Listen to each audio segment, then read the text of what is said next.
ನಮಾಮಿ ಭಗವತ್ಪಾದಂ ಶಂಕರಂ ಲೋಕಶಂಕರಂ ಶಂಕರಂ ಶಂಕರಾಚಾರ್ಯಂ ಕೇಶವಂ ಬಾದರಾಯಣಂ ಸೂತ್ರಭಾಷ್ಯೌ ಕೃತೌ ವಂದೇ ಭಗವಂತೌ ಪುನಃ ಪುನಃ.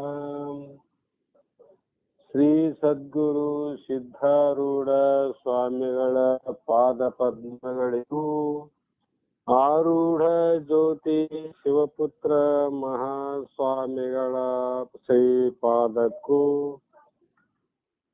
ಸ್ತೋತ್ರಿಯ ಬ್ರಹ್ಮನಿಷ್ಠ ಸದ್ಗುರು ಬಸವಾನಂದರ ಶ್ರೀ ಚರಣಗಳಿಗೂ ಅನಂತ ದೀರ್ಘ ದಂಡ ಪ್ರಣಾಮಗಳನ್ನು ಸಮರ್ಪಿಸಿ ಇಂದಿನ ದಿನ ಶ್ರೀ ಶಂಕರ ಭಗವತ್ಪಾದರು ರಚಿಸಿದ ವಿವೇಕ ಚೂಡಾಮಣಿ ಎನ್ನುವ ಗ್ರಂಥದ 119ನೆಯ ಶ್ಲೋಕ ಇಂದಿನ ಆಧಾರದ ವಿಷಯವಾಗಿದ್ದು, ಈ ಶ್ಲೋಕದಲ್ಲಿ ಹಿಂದಿನ ಸತ್ವಗುಣ, ರಜೋಗುಣ ಮತ್ತು ತಮೋ ಗುಣಗಳ ಪ್ರಾಧಾನ್ಯತೆಯನ್ನು ಹೇಳಿ ಆ ಗುಣ ಸಮೂಹದಲ್ಲಿ ಇರುವಂತ ಸಂದರ್ಭದಲ್ಲಿ ನಮಗೆ ಆಗುವಂತ ಗುಣ ಸಂಬಂಧದ ಅನುಭವಗಳನ್ನು ಹೇಳಿ ಈ 119ನೆಯ ಶ್ಲೋಕದಲ್ಲಿ ವಿಶುದ್ಧ ಸತ್ವಶ ಗುಣ, ಪ್ರಸಾದ, ಸ್ವ ಆತ್ಮಾನುಭೂತಿ, ಪರಮ ಪ್ರಶಾಂತಿ, ತೃಪ್ತಿ, ಪ್ರಹರ್ಷ, ಪರಮಾತ್ಮ ನಿಷ್ಠ, ಸದಾ ಆನಂದ ರಸಂ ಸಂಸ್ಕೃತಿ ಅಂತ ಈ ಶ್ಲೋಕದಲ್ಲಿ ಹೇಳ್ತಾ ಬಂದ್ರಮ್ಮ. ಇದರ ಅರ್ಥ ಯಾವಾಗಲೂ ನಮ್ಮ ಒಳಗಡೆ ಇರುವಂತ ರಜ ಮತ್ತು ತಮೋ ಮತ್ತು ಸತ್ವ ಈ ಗುಣಗಳಲ್ಲಿ ಇದ್ದಾಗ ಸತ್ವದಿಂದ ಏನು ಆಗುವುದು ಅಂದ್ರೆ ಭವಬಂಧನ ಬಿಡುಗಡೆಯನ್ನ ಹೊಂದಿ ಪರಮಾನಂದ ಪ್ರಾಪ್ತಿ ರೂಪವಾಗಿರತಕ್ಕಂತ ಮೋಕ್ಷವನ್ನ ಪಡೆಯಲಿಕ್ಕೆ ಶುದ್ಧ ಸತ್ವಗುಣವೇ ಅವಶ್ಯಕತೆವಾಗಿದೆ ಮುಮುಕ್ಷುಗಳಿಗೆ ಅಂತ ಹೇಳಿದ್ರು. ಇವುಗಳ ಈ ಸತ್ವಗುಣದಲ್ಲಿ ರಜೋಗುಣ ಮತ್ತು ತಮ ಗುಣಗಳು ಇಲ್ಲದಂತೆ, ಅವುಗಳ ಲವಲೇಶವೂ ಇಲ್ಲದಂತೆ ನಾಶ ಮಾಡಿರುವವನ ವ್ಯಕ್ತಿತ್ವವು ಯಾವಾಗಲೂ ಪರಿಶುದ್ಧವೂ ಪರಿಪೂರ್ಣವೂ ಆಗಿರುತ್ತದೆ. ಇದರಿಂದ ಅಂಥವನ ಅಂತಃಕರಣವು ದೋಷರಹಿತವಾದ ಶುದ್ಧವಾದ ತಿಳಿನಿನಂತೆ ಪರಿಶುದ್ಧವಾಗಿರುತ್ತದೆ.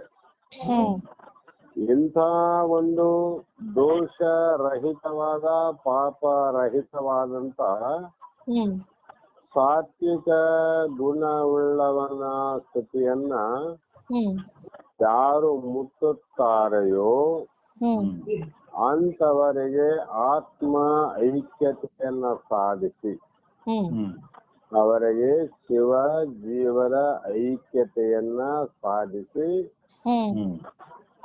ಯಾವಾಗ ಆ ಸಾಧನೆಯಲ್ಲಿ ಪ್ರವಾಸ ಆಗುತ್ತದೆಯೋ ಆವಾಗ ಶಾಶ್ವತವಾದ ಆನಂದವನ್ನ ಪಡೆದಿರುತ್ತಾರೆ. ಆವಾಗಲೇ ಅವರಿಗೆ ಶಾಶ್ವತವಾದ ಆನಂದ ಯಾವ್ದ್ರಿ? ದುಃಖರಹಿತವಾಗಿರ್ತಕ್ಕಂಥದ್ದೇ ಶಾಶ್ವತವಾದ ಆನಂದ. ಅದು ಶಾಶ್ವತ ಸುಖವೆಂದರೆ ಆ ಶಾಶ್ವತ ಸುಖ, ಆನಂದ, ಸಂತೋಷ ಮತ್ತು ತೃಪ್ತಿ ಅಥವಾ ಹರ್ಷ ಅಂತ ಕರಿತೀವಿ. ಅದು ಪಡೆದುಕೊಂಡ ಮೇಲೆ ಅಲ್ಲಿಂದ ಮುಂದೆ ಅವನನ್ನು ಯಾವ ದುಃಖವೂ ಎಂದಿಗೂ ಸೋಕಲಾರದು. ಅವರಿಗೆ ಯಾವ ದುಃಖ ಇಲ್ಲ ಅಂದ್ರೆ ನೋಡ್ರಿ, ದುಃಖಗಳಲ್ಲಿ ಅನಂತ ಪ್ರಕಾರ ಇದ್ರು ಕೂಡ ಆಧ್ಯಾತ್ಮಿಕ ದುಃಖ ಇಲ್ಲ, ಆದಿ ಭೌತಿಕ ದುಃಖ ಇಲ್ಲ, ಆದಿ ದೈವಿಕ ದುಃಖ ಅನ್ನುವಂಥದ್ದು ರಹಿತವಾಗಿ ಇದ್ದು ಈ ಮೂರು ದುಃಖಗಳು ಅವನನ್ನು ಎಂದಿಗೂ ಬಾಧೆ ಕೊಡಲಾರವು. ಕಾರಣ ಅವನು ಆ ಸ್ಥಿತಿಯನ್ನ ಮುಟ್ಟಿರುತ್ತಾನೆ. ಅದು ಶಾಶ್ವತವಾದ ಆನಂದ ಹುಟ್ಟಿತಂದ್ರೆ ಆ ಆನಂದವನ್ನ ಕೆಡಿಸುವಂತ ಶಕ್ತಿ ಬೇರೆ ಯಾವಕ್ಕೂ ಯಾವ ದುಃಖಕ್ಕೂ ಸಾಧ್ಯ ಇಲ್ಲ ಅಂತ ಹೇಳಿ, ಇದರಿಂದ ಆ ಸ್ಥಿತಿಯನ್ನ ಮುಟ್ಟಿದಂತ ಜೀವಿ ಅಲ್ಲಿಂದ ಸಂಸಾರಕ್ಕೆ ಮತ್ತೆ ಮರಳಿ ಬರುವ ಸಂಭವವೇ ಇರುವುದಿಲ್ಲ. ಆ ಸ್ಥಿತಿ ಮುಟ್ಟಿದವ್ರೇನಮ್ಮ ಮತ್ತೆ ವಾಪಸ್ ಬರಂಗಿಲ್ಲ. ಮತ್ತೆ ಮುಂದ ಹೋಗಿ ಏನಾದ್ರು ಪಡಿಬೇಕಂದ್ರೆ ಅಂತದ್ದೇನು ಇಲ್ಲ. ಆನಂದ ಪಡಿಬೇಕಾಗಿತ್ತಲ್ಲಮ್ಮ, ಆನಂದ ಪಡೆದ ಮೇಲೆ ಮುಂದೆ ಏನು ಪಡೆಯೋದಿಲ್ಲ. ಮತ್ತೆ ಆ ಆನಂದ ದೊರೆತ ಮೇಲೆ ಅಂತ ಆನಂದವನ್ನ ಬಿಟ್ಟು ಯಾರು ಹಿಂದಕ್ಕೆ ಬರುವುದಿಲ್ಲ. ಅಂದಾಗ ಈ ಸ್ಥಿತಿಯಲ್ಲಿ ಈ ಮುಂದೆ ಹೋಗೋದು ಪಡೆಯೋದು ಇಲ್ಲ, ಹಿಂದಕ್ಕೂ ಬರೋದು ಇಲ್ಲ ಅಂದಾಗ ಆ ಸ್ಥಿತಿ ಏನಾದ್ರು ಉಂಟಾಯ್ತು ಅಂದ್ರೆ ಆ ಸ್ಥಿತಿಯಲ್ಲಿ ಆದ ಅನುಭವವನ್ನ ಏನಂತ ಕರೀತಾರಂದ್ರೆ ಮಹಾತ್ಮರು ಸ್ವ ಆತ್ಮ ಅನುಭೂತಿ ಅಂತ ಕರೀತಾರ. ಅಂದ್ರೆ ಶುದ್ಧ ಸತ್ವದ ನಿರ್ಮಲವಾದ ಅಂತಃಕರಣದಲ್ಲಿ ಆತ್ಮದ ಸ್ಪಷ್ಟ ನಿಚ್ಚಳ ಪ್ರತಿಬಿಂಬವು ತಾನೇ ತಾನಾಗಿ ಗೋಚರವಾಗುತ್ತದೆ. ಅಂದ್ರೆ ಅದು ತನ್ನಿಂದ ತಾನೇ ಅನುಭವಕ್ಕೆ ಬರ್ತದಲ್ಲ. ಇಲ್ಲಿವರೆಗೂ ಎಷ್ಟೇ ಆನಂದಗಳು ಬಂದು ಹೋದು ಆದ್ರೆ ಒಂದು ಸಲ ಇದು ಬಂದ ಮೇಲೆ ತಿರುಗಿ ಹೋಗಲಾರದಂತ ಅನುಭವದ ಆನಂದ. ಆದ್ದರಿಂದ ಆತ್ಮದ ಯಥಾರ್ಥ ದರ್ಶನವು ನಮಗೆ ಪ್ರಾಪ್ತಿ ಆಗುತ್ತದೆ. ಮತ್ತೆ ಆ ಆತ್ಮದ ದರ್ಶನ ಆಯ್ತು ಅಂದಾಗ ನಮಗೇನು ಉಂಟಾಗುತ್ತದೆ ಅಂದ್ರೆ ಪರಮ ಶಾಂತಿ ಅಂದ್ರು. ಇಹಲೋಕದ ಶಾಂತಿ ಬೇರೆ, ಸ್ವರ್ಗಲೋಕದ ಶಾಂತಿ ಬೇರೆ, ಇದು ಪರಮ ಪ್ರಶಾಂತಿ ಅಂತ. ಯಾಕೆ ಅಂತಂದ್ರೆ ಅಲ್ಲಿ ರಜಗುಣವಿಲ್ಲದ ಕಾರಣ. ಶುದ್ಧ ಸತ್ವಗುಣದಲ್ಲಿ ರಜಗುಣ ಇಲ್ಲ ನಮ್ಮಲ್ಲಿ. ಆ ಕಾರಣ ಮನಸ್ಸಿನ ಯಾವ ತಳಮಳ ಅಂದ್ರೆ ಚಂಚಲತೆಗೆ ಅವಕಾಶ ಇರುವುದಿಲ್ಲ.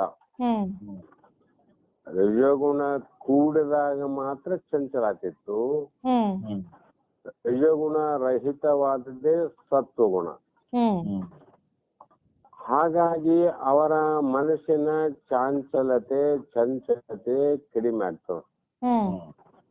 ಆ ಚಂಚಲತೆ ಇಲ್ಲದಾಗ ತೆರೆ ಇಲ್ಲದ ಸಮುದ್ರದಂತೆ.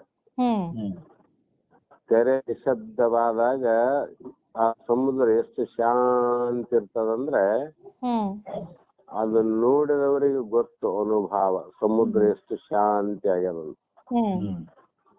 ಮೊದಲು ಅಷ್ಟು ಕ್ರೌರ್ಯವಾಗಿ ಯಾಕೆ ಕಾಣ್ತಿತ್ತು ಅಂದ್ರೆ ಆ ಶಾಂತಿಯುತವಾದ ಸಮುದ್ರದಲ್ಲಿ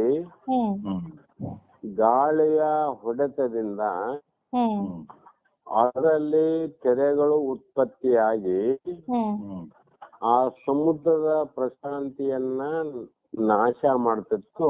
ಯಾವುದು ಅಂದ್ರೆ ತೆರೆಗಳು ಅಂತ. ಆ ತೆರೆಗಳು ಈಗ ಅಡಗಿದಾಗ ಅದು ಪ್ರಶಾಂತಿ ಆಗ್ತಿರ್ತದಲ್ಲ.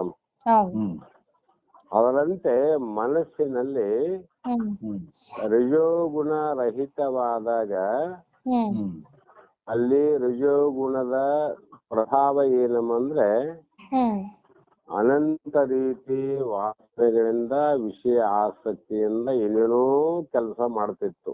ಹ್ಮ್ ಅದು ಇಲ್ಲದಕ್ಕೆ ಅದು ಶಾಂತಿ ಆಗ್ಯದ. ಹ್ಮ್ ಈ ಅತ್ಯಂತ ಪ್ರಶಾಂತವಾದ ಸಮಾಧಾನ ಸ್ಥಿತಿಯಲ್ಲಿ ಹ್ಮ್ ನಮಗೇನಾಗ್ತದಂದ್ರೆ ಅಂತಃಕರಣದಲ್ಲಿ ಆತ್ಮದ ಅನುಭವ ಪ್ರಾಪ್ತಿಯಾಗುವುದಂತ. ಹ್ಮ್ ಆತ್ಮ ಲಾಭವಾದ ಮೇಲೆ ಹ್ಮ್ ಆನಂದ ಪ್ರಾಪ್ತಿ ಆಗ್ತದೆ. ಹ್ಮ್ ಆ ಆನಂದ ಅಂದ್ರೆ ಶಾಂತಿ ಅಂದ್ರೆ ಒಂದೇ. ಹ್ಮ್ ಅದು ಯಾವಾಗಲೂ ಮತ್ತೆ ನಾಶ ಆಗುವ ಹ್ಮ್ ಪ್ರಮೇಯ ಇಲ್ಲದಂತಾಗುತ್ತದೆ. ಹ್ಮ್ ಈ ಕಾರಣದಿಂದ ತೃಪ್ತಿ ಆಗ್ತದೆ ನಮಗೆ. ಹ್ಮ್ ತೃಪ್ತಿ ಯಾವಾಗ ಮಾಡೋದಂದ್ರೆ ಯಾವ ಆಶೆಯೂ ಇಲ್ಲದಾಗ ಪೂರ್ಣ ತೃಪ್ತಿಯೇ ಇರುವುದು. ಹ್ಮ್ ಈಗ ನಮಗೂ ಕೂಡ ಕೆಲವು ಸಂದರ್ಭದಲ್ಲಿ ನಿಮಗೂ ಆಗ್ತದೆ. ಮನಸ್ಸಿನ ಯಾವುದೇ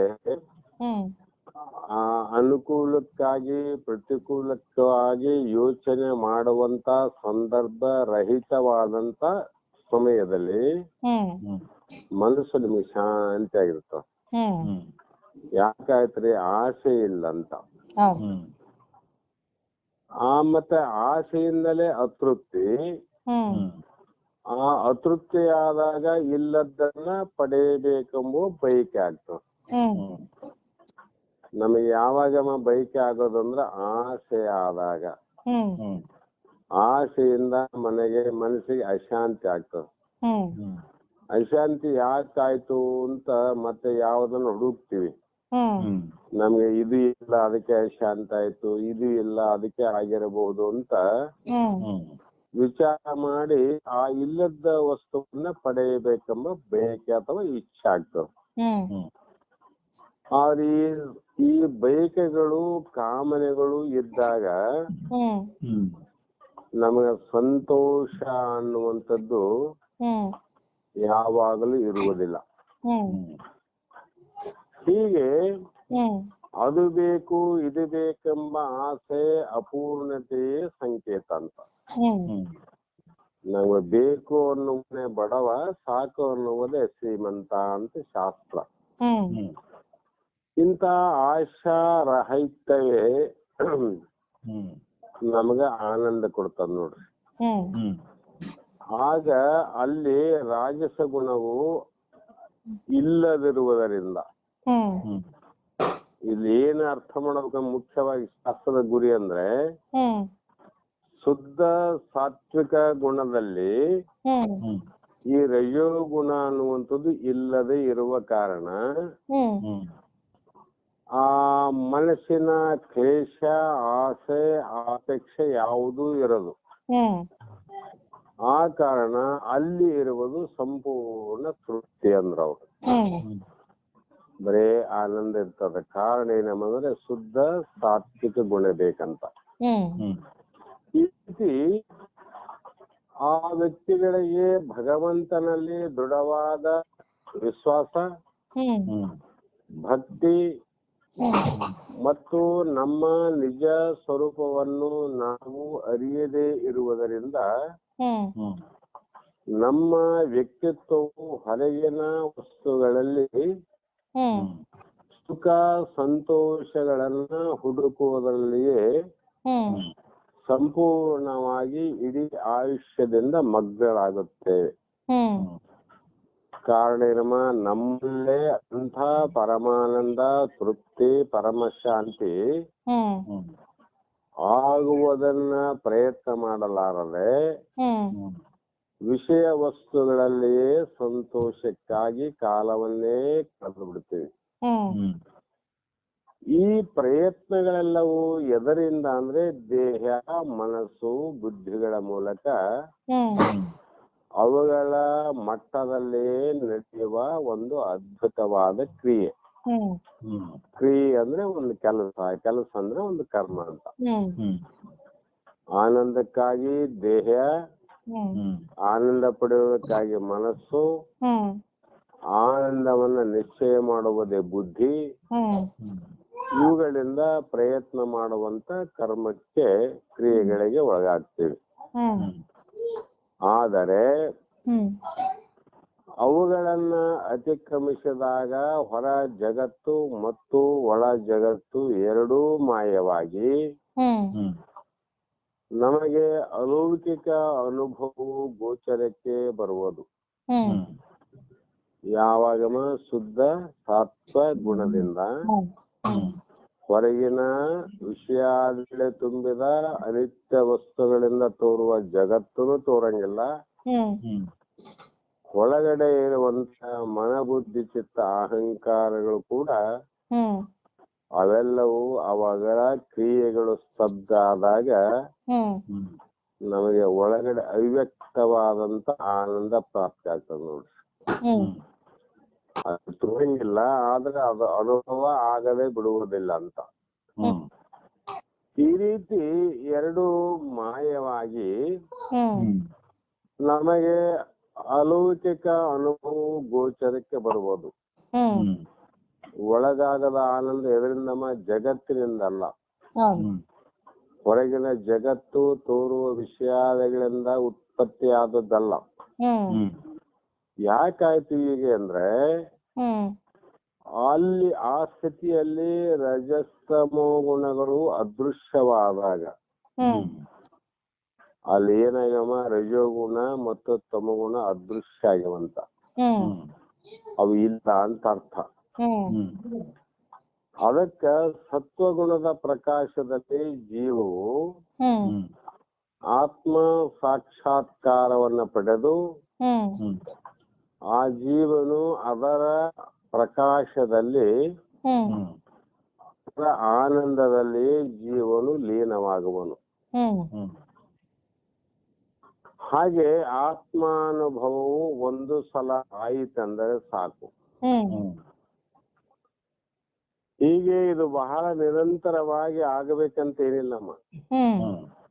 ಒಂದು ಸಲ ಅವನಿಗೆ ಈಗ ಸಹಜವಾಗಿ ಪ್ರಪಂಚದಲ್ಲಿ ಎಲ್ಲಾ ರೋಗಗಳು ಒಂದು ಕಡೆ, ಪ್ಯಾರಲಿಸಿಸ್ ಅಂತಕ್ಕಂಥದ್ದು ಒಂದು ಕಡೆ.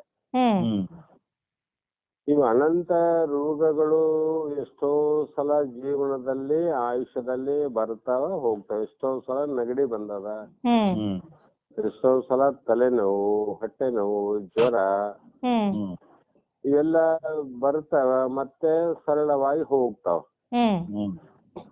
ಆದ್ರೆ ಪಾರ್ಶ್ವ ಅನ್ನುವಂಥದ್ದು ಏನು ಹೊಡಿತು ಅಂದಾಗ ಒಂದೇ ಒಂದು ಸಲ ಜೀವನದಲ್ಲಿ ಸ್ಟ್ರೋಕ್ ಅಂತ ಆಯ್ತು ಅಂದ್ರೆ ಇಡೀ ಜೀವನ ಪರ್ಯಂತರವಾಗಿ ಅದು ಏನ್ ಮಾಡ್ತದ್ರಿ ಅಂದ್ರೆ ತನ್ನ ಕಾರ್ಯವನ್ನ ನಾಶ ಆಗಲಾರ್ದಂಗ ಅದು ದೇಹವನ್ನ ಕಾಪಾಡ್ತದ್ರಿ. ದೇಹದ ನ್ಯೂನ್ಯತೆ ಇರ್ತಾವ, ಕಾಲು ನ್ಯೂನ್ಯತೆ ಆಗ್ತದ, ಕೈಗಾದ್ರ ಆಗ್ತದ, ನಾಲಿಗೆ ಇದೇ ಕಾರಣದಿಂದ ಅಪ್ಪವು ಸದಾ ಕಾಲ ಹೋಗ್ತಿರ್ತಾವ. ಅದು ರೋಗ. ಅದಂತೆ ಈ ಒಂದು ರೋಗದಲ್ಲೇ ಒಂದು ಸಲ ಬಂತು ಅಂದ್ರೆ ಅದೇ ದಿವ್ಸ ಹೊಡೆಯಂಗಿಲ್ಲ ಮಗ. ಆ ದಿವ್ಸ ನಮಗ್ ನೆಗಡಿ ಜ್ವರ ಬಂದಂಗ ಬರಂಗಿಲ್ಲ. ಒಂದ್ ಸಲ ಬಂತು ಅಂತ ಸಾಕು, ಜೀವನ ಪರ್ಯಂತರ ಶಾಶ್ವತವಾಗಿ ಉಳ್ಕಂತ. ಅದೇ ಪ್ರಕಾರ ಅಂಥ ಆತ್ಮಾನುಭಾವ ಒಂದು ಸಲ ಆಯ್ತು ಅಂದ್ರೆ ಸಾಕು, ಇಡೀ ಆಯುಷ್ಯ ಇರುವವರೆಗೂ ಅದು ಜನ್ಮವನ್ನ ಸಾಫಲ್ಯವನ್ನ ಕೊಟ್ಟು ಅದು ಸಾರ್ಥಕತೆಯನ್ನ ಮಾಡೇ ಹೋಗ್ತದೆ. ಕಾರಣ ಈ ರೀತಿ ಆದಾಗ ಸಂಸಾರಕ್ಕೆ ಅವನು ಮರಳಿ ಬರೋದಿಲ್ಲ. ಯಾಕೆ ಮರಳಿ ಬರೋಂಗಿಲ್ಲಂದ್ರೆ ಅವನು ಇದನ್ನ ಮೀರಿ ಹೋಗಿದ್ದಾನ. ಅವನು ಜನನ ಮರಣ ಭ್ರಾಂತಿ ಭಯ ಭೀತಿ ಎಲ್ಲವೂ ಕೂಡ ಮೀರಿ ಹೋದಂತವನಿಗೆ ಮತ್ತೆ ಮರಳಿ ವಾಪಸ್ ಹಿಂತಿರುಗಿ ಬರ್ಲಿಕ್ಕೆ ಸಾಧ್ಯ ಇಲ್ಲ. ಆ ಕಾರಣ ಅವನಿಗೆ ಹುಟ್ಟು ಸಾವುಗಳ ಗತಿನೇ ಇಲ್ಲ ಅಂತ ಅರ್ಥ ಮಾಡ್ಬೇಕ್ರಿ. ಏನ್ರಿ, ಜನನಿಲ್ಲ ಮತ್ತು ಮರಣ ಇಲ್ಲ. ಮತ್ತು ಲೋಕಾದಿಗಳ ಗತಿನೂ ಅವನಿಗೆ ಅವಶ್ಯಕತೆ ಇಲ್ಲ. ಯಾಕಂದ್ರೆ ಹೊರಗೂ ತಾನೇ ಒಳಗೂ ತಾನೇ 14 ಲೋಕದ ತುಂಬಾ ವ್ಯಾಪಿಸಿರುವ ಪರಮಾತ್ಮನೇ ನಾನು, ಬ್ರಹ್ಮನೇ ನಾನು ಅಂದಾಗ ಅವನು ಹೋಗೋದಕ್ಕ ಬರೋದಕ್ಕ ಜಾಗ ಬೇಕಲ್ಲ, ಸ್ಥಳ ಬೇಕಲ್ಲ. ಮನೆಯಲ್ಲಿ ಎಲ್ಲಾ ವಸ್ತುಗಳನ್ನು ಇಟ್ಟಂತ ಸಂದರ್ಭದಲ್ಲಿ ಮನೆ ತುಂಬಿದಾಗ ಆ ಮನೆಯಲ್ಲಿ ಇನ್ನೊಂದು ವಸ್ತುವನ್ನ ಇಡಲಿಕ್ಕೆ ಬರೋದಿಲ್ಲ. ಯಾಕ್ರಿ ಅಂದ್ರೆ ಆ ಮನೆ ಪೂರ್ಣವಾಗಿದೆ ಅಂತ. ಅದೇ ರೀತಿ ಪರಿಪೂರ್ಣವಾದ ಪರಮಾತ್ಮನ ನಾನು ಅಂದಾಗ ಅಲ್ಲಿ ಇನ್ನೊಂದು ಗತಿ, ಇನ್ನೊಂದು ಲೋಕ ಇಲ್ಲವೇ ಇಲ್ಲ ಅಂತ. 14 ಲೋಕಗಳು ತನ್ನಲ್ಲೇ ಹುಟ್ಟಿ ತನ್ನಲ್ಲೇ ಲಯ ಆಗ್ತವಂತ ಸ್ಥಿತಿಗೆ ಬಂದಾಗ ಈ ಅಜ್ಞಾನ ಅನ್ನುವಂಥದ್ದು ಅಧ್ಯಾರೋಪ ಮಾಡುವ ಅವಿದ್ಯೆ ಸೋಪದಿಲ್ಲ. ಆ ಪರಂ ಧಾಮದಿಂದ ಹಿಂದಿರುವ ಸಂಭವವೇ ಇಲ್ಲ. ಅವನು ಅನಂತ ಆನಂದ ಅನುಭವದಲ್ಲಿ ಶಾಶ್ವತವಾಗಿ ನೆಲೆಸುತ್ತಾನೆ. ಹೀಗೆ ಸತ್ವಗುಣದ ವಿಚಾರವಾದರೆ ಕಾರಣ ಶರೀರ, ಅದರ ಲಕ್ಷಣ ಮತ್ತು ಕಾರ್ಯ. 1 ನಿಮಿಷ ಸರ್.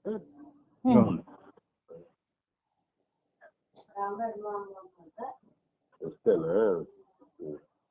ಈಗ ಹೋಗ್ತೇವೆ, ನಾಳೆ ಹೋಗು. ನೀವು ಯಾಕೆ ಕೊಡುದು ಸುಮ್ಮನೆ?